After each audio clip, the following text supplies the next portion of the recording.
балдар, бүгүнкү өтө турган сагыз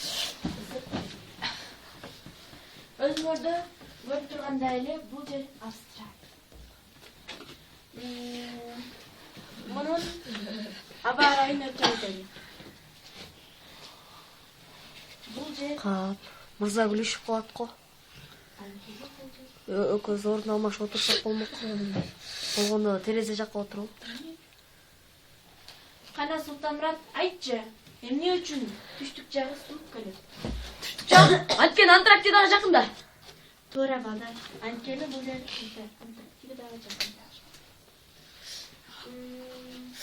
Австралиянын жаратылышын өтө кетели. Биякта болсо деген баштыктуу сүт эмичүүлөр жашайт. Мисалы, кенгуру. Кенгуру көрдүң беле? Жок. Бегемоттучу? Бегемотту көргөм, пилди дагы көргөм да. Бул кенгуру.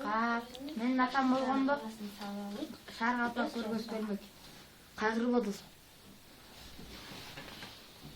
Жана биякта көптөгөн жаратылышында адам кооз.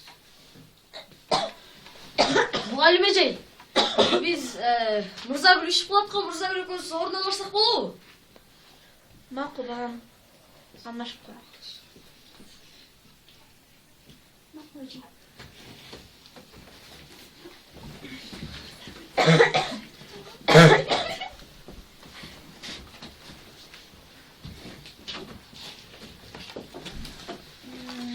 Австралия.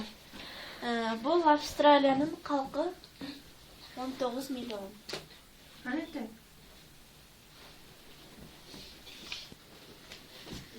Дагы несине кетели? Анатай, тынч отурчу. Балдар тынчкла, сагыз көргөндө.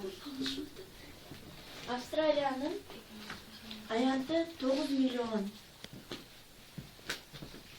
Мырзагүл сауын, алерде. Эже жолу эле өзүнүн сулуулугун көрүп атат да. Султанмурат киришпеген отургун. Кана балдар, биздин бүгүнкү сагыз ушу менен аяктады. Австралия жөнүндө биз көптөгөн маалымат бердик. Азыр убакыт болуп калды балдар, тарагыла.